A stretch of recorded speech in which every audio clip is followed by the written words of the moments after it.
Welcome back to Top 10 Awakened Insights. Today, we will show you our top 10 videos on awakening the true self. Who am I beyond the ego? Starting with video number 10 and counting down with Jim Carrey's awakening experience. There's no thing that isn't divine. Everything is divine, and I'm that. I'm not the body. I'm you guys, and I'm this thing, and I'm this thing. It's an ancient thing. There's still ego there, but I'm finding that ultimately the freedom from it is something people are kind of hungry for. You know what's really interesting with him? He's taken like a severe psychological and I guess philosophical turn. He must have had like some psychedelic experiences too, because he's just talking about like what matters and what doesn't matter. He's not talking like Jim Carrey, the world famous A-list actor who's had gigantic smash movies. He's not talking like that at all. He's like talking like some guy who's just trying to sort of understand his place in the universe. Number 9 by Eckhart Tolle. With myself any longer because I was so unhappy. I realized that the unhappiness was produced not by the circumstances of my life, because the circumstances were, well, not the greatest, but okay. But why couldn't I live with myself any longer? Because of my mind, how my mind, what I call my life, how my mind interpreted all the things in my life. The story I was telling myself made me unhappy. I didn't know that. I didn't understand that fully. All I knew is I can't live with myself any longer. I didn't realize what I call myself was a story that I was continuously telling myself in my mind.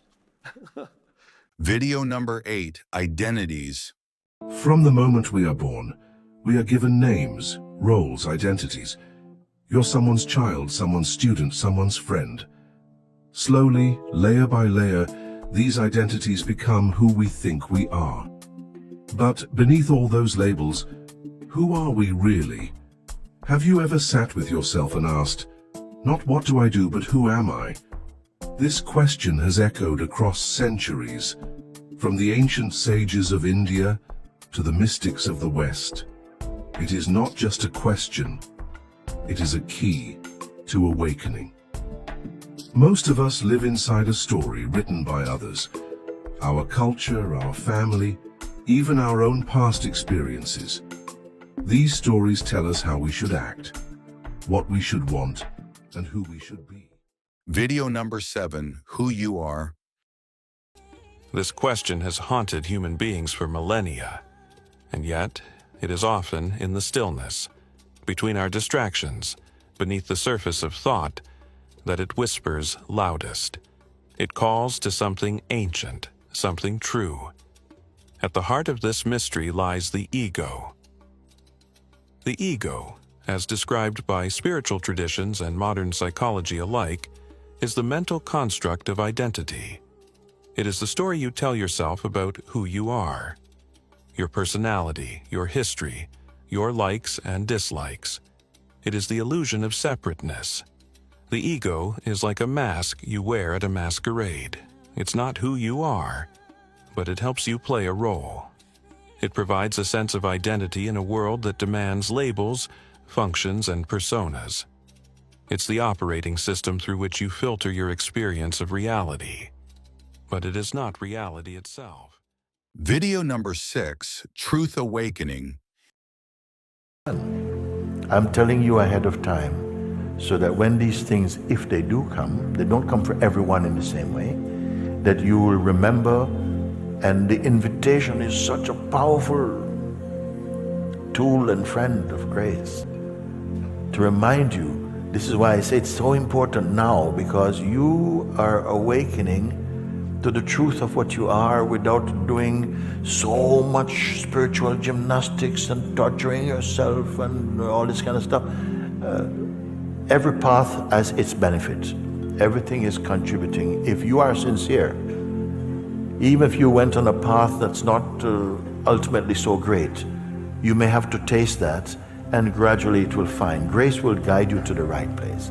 But you who have come here and you are experiencing, in fact, a backlash from the mind stuff. It has to happen. Everyone who awakens to the truth experiences this. Video number 5, Ashtavakra Gita. The Ashtavakra Gita is a revered Hindu scripture that is part of the Indian text, the Mahabharata. It is a conversation between the sage Ashtavakra and King Janaka, who was a renowned philosopher and the father of Devi Sita, the wife of Lord Rama. This text is considered a profound and advanced philosophical and spiritual work. The name Ashtavakra comes from the legend that the sage was born with 8 physical deformities or bends in his body. Despite his physical appearance, he was highly knowledgeable and wise, and his teachings are the foundation of the Ashtavakra Gita.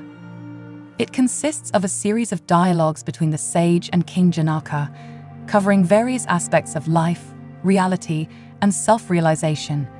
It delves deeply into Advaita Vedanta, a non-dualistic school of Hindu philosophy, and explores concepts such as the illusory nature of the world, the true self or the Atman, and the path to self-realization or spiritual enlightenment.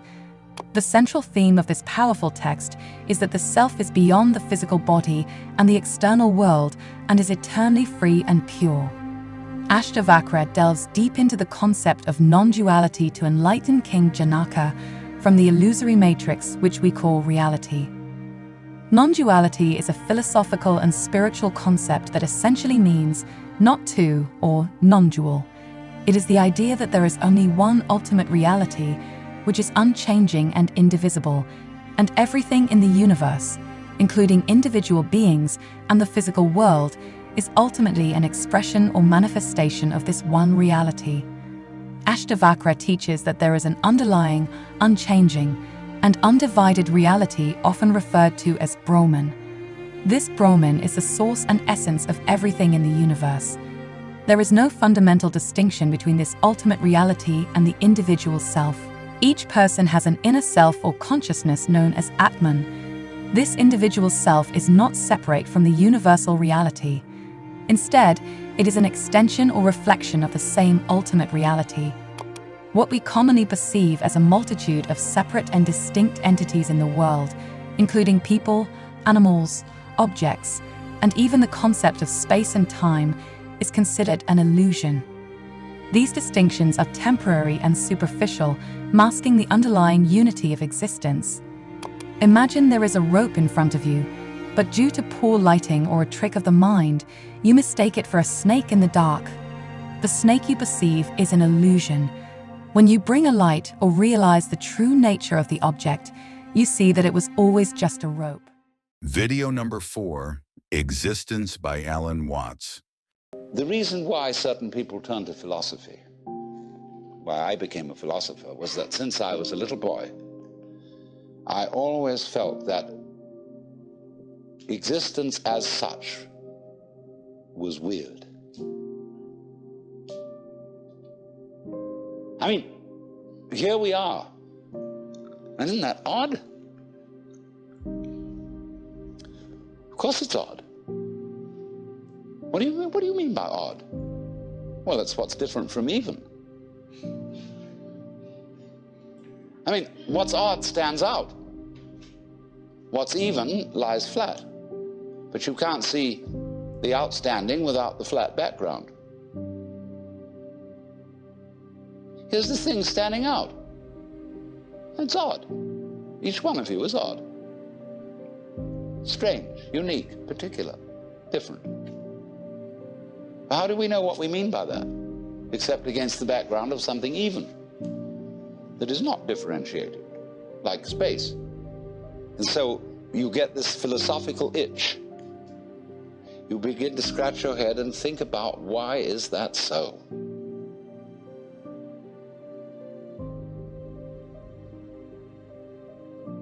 Well, after a while, you realize that's a meaningless question. And you ask, how is it so?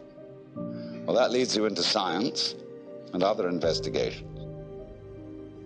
So you want to know, what is it? I mean, this happening, this thing called existence. What is it? You ask that question long enough and it suddenly hits you that if you could answer it, you wouldn't know what terms to put the answer in. Video number 3. When we embrace the spirit of I am, we connect with this divine consciousness and come to understand our true reality. Now, this all sounds good, but here's the catch. The ego doesn't like the phrase I am. It desperately wants to add something after the I am. It wants the statement to be completed by some sort of a noun or adjective, such as I am successful, or I am rich, or I am knowledgeable. These titles, roles, and identities are nothing more than the ego's attempts to preserve and strengthen its influence on us. It doesn't want us to remember our true nature, because then we won't even need an ego anymore to tell us who we are. Video number 2. True nature. Our inner voice, stemming from the real self, which is speaking to us through a sense-embodied intuitive knowing, not via head-centric thought injections, that is also hidden behind the social, cultural, conditioned and programmed mask of our personality we usually identify with, also whispers to us to go deeper if we can hear and heed its signals. As the saying goes, many are called, but few choose to answer the call. And it's the inner call of the true being, the real self, the divine within. These echoes are hardly recognizable at first, but become more apparent as we shed our layers of conditioning, programming, and trauma wounding.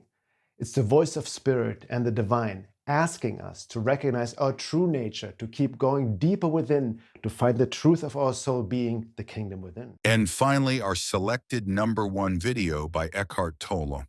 Is there a dimension that is deeper than this self, this person that you are here for a little while? Everybody has a history, and you are a person, you are a conditioned entity. Is there anything beyond this conditioned entity, the self?